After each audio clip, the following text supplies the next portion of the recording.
সূর্য উঠেছে। এই সূর্য আলোকিত করবে আমাদের সকলকে। এই সূর্য একটা নতুন দিগন্তের সূচনা করেছে, নতুন স্বপ্ন দেখাতে শুরু করেছে। প্রিয় ছাত্র ভাই বোনেরা, আমাদের সামনে একটা নতুন সুযোগ উপস্থিত হয়েছে আমাদের এই বাংলাদেশকে আবার নতুন করে তৈরি করা। আমাদের ছাত্র ভাইরা তারা অনেক রক্ত দিয়েছে, অনেক নির্যাতন সহ্য করেছে, বারবার কারাগারে গেছে। আমার মনে হয় আমার এমন একজন ছাত্র ভাই নেই যারা কারাগারে যায়নি, নির্যাতন সহ্য করে। আজকে যে টেকনাফ থেকে তেঁতুলিয়া পর্যন্ত সমস্ত এলাকার ছাত্র ভাইরা আজকে এখানে সমবেত হয়েছে।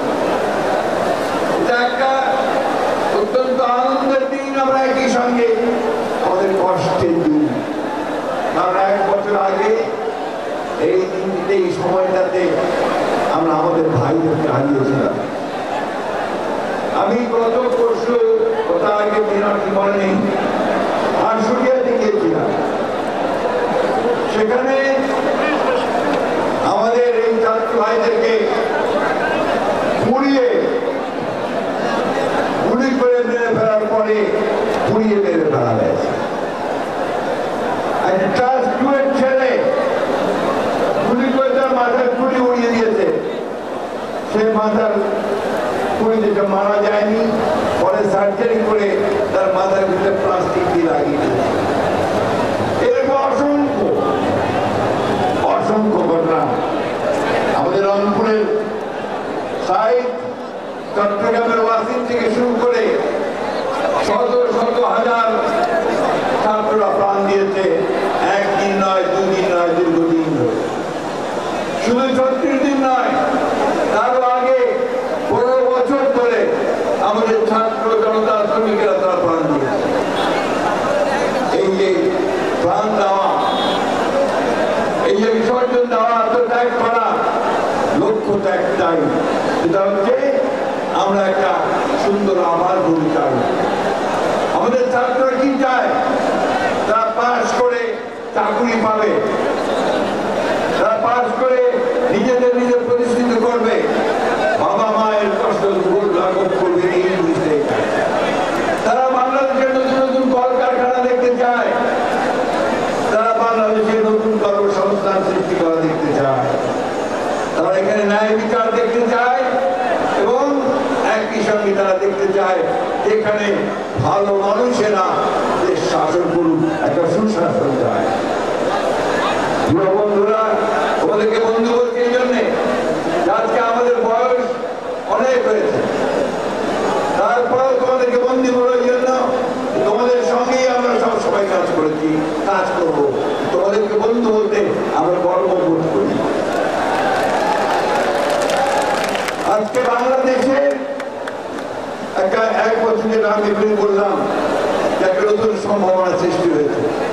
অনেক সমস্যা আছে আমাদের, আপনারা জানেন খুব ভালো করে, সবাই জানেন আপনারা যে আমরা বাংলাদেশের সমস্যাগুলোকে চিহ্নিত করে আমাদের নেত্রী দেশনেত্রী বেগম খালেদা জিয়া 2016 সালে ভিশন ফর বাংলাদেশ 2030 দিয়েছিলেন। অর্থাৎ সেখানে তিনি বলেছিলেন যে রাষ্ট্র কাঠামোটা পরিবর্তন করা দরকার। ঠিক একইভাবে আমাদের আন্দোলন করছি হাসিনার বিরুদ্ধে, সরকারের বিরুদ্ধে। তখন আমরা মনে করেছি এবং আমাদের নেতা তারেক রহমান মনে করেছেন যে এইভাবে বাংলাদেশ চলতে পারে না। এই জন্য কি করেছেন, সমস্ত রাজনৈতিক দলগুলোর সাথে কথা বলেছেন, কথা বলে 31 দফা কর্মসূচি দিয়েছেন। সেই কর্মসূচির মধ্যে বাংলাদেশকে নতুন করে সাজানোর স্বপ্ন তিনি দেখেছেন।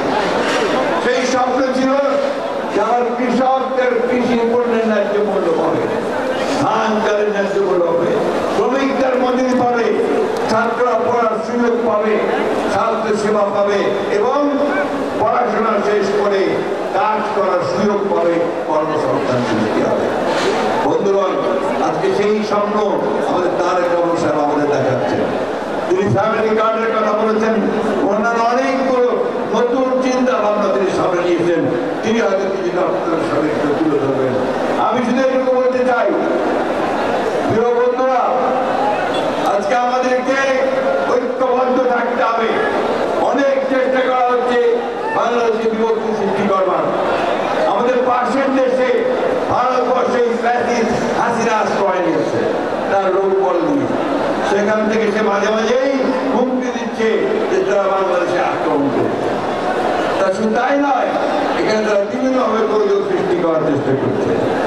আজকের এই সমাবেশ থেকে আমাদেরকে শপথ দিতে হবে যে আমরা কোনোদিনই আমরা হাসিনাকে আর এই দেশে রাজনীতি করার কোনো সুযোগ দিব না। শপথ দিতে হবে যে আমরা কারো কাছে কোনো মাথা নত করবো না।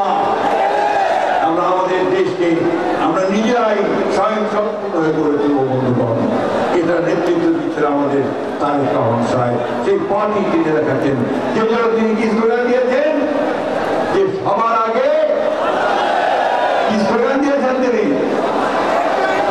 সবার আগে বাংলাদেশ, তাই না? ওই বাংলাদেশের সামনে এগিয়ে যেতে হবে। এই দায়িত্বটা কার? এই দায়িত্ব হচ্ছে আপনাদের, এই দায়িত্ব হচ্ছে ছাত্রদের। মেধা এবং বুদ্ধিমত্তার চর্চা করে সামনের দিকে এগিয়ে যেতে হবে। মেধা ছাড়া আমরা সামনে যেতে পারবো না। জ্ঞান বিজ্ঞানের চর্চা, মেধার চর্চা, এই মধ্য দিয়ে আমাদেরকে সামনের দিকে এগোতে হবে। আমাদের সামনে এখন লড়াই যে বাংলাদেশে একটা গণতান্ত্রিক রাষ্ট্র প্রতিষ্ঠা করা। আমরা সেই লক্ষ্যে গিয়ে চলেছি। আমাদের নেতা তারেক রহমান সাহেব দিল্লিতে বসে প্রধান উপদেষ্টা প্রফেসর মোহাম্মদ ইউনূসের সঙ্গে আলোচনা করে নির্ধারণ করেছেন ফেব্রুয়ারি মাসে নির্বাচন হবে। গোটা বাংলাদেশের মানুষ অপেক্ষা করে আছে এই ফেব্রুয়ারি মাসে নির্বাচন হবে। তার আগে গোটা বাংলাদেশের মানুষ অপেক্ষা করে আছে আমাদের নেতা তারেক রহমান সাহেব দেশে ফিরে আসবেন, তাই না? আমরা সবাই তাই চাই না? উনি আসবেন, আমাদের নেতৃত্ব দিবেন, আমাদের পথ দেখাবেন। বন্ধুরা, আসুন আজকে আমরা এই শপথ গ্রহণ করি যে আমরা সবাই ঐক্যবদ্ধ হয়ে আমরা তারেক রহমান সাহেবের নেতৃত্বে আমরা এই দেশকে সত্যিকার অর্থেই শহীদ প্রেসিডেন্ট জিয়াউর রহমানের যে স্বপ্ন ছিল, দেশনেত্রী বেগম খালেদা জিয়ার যে স্বপ্ন, সেই স্বপ্নগুলোকে আমরা বাস্তবায়িত করি। একটা সত্যিকার অর্থেই একটা সুখী, সুন্দর, সমৃদ্ধ বাংলাদেশ, গণতান্ত্রিক বাংলাদেশ নির্মাণ করি। কথা বলে আপনাদের সবাই আবারও ধন্যবাদ।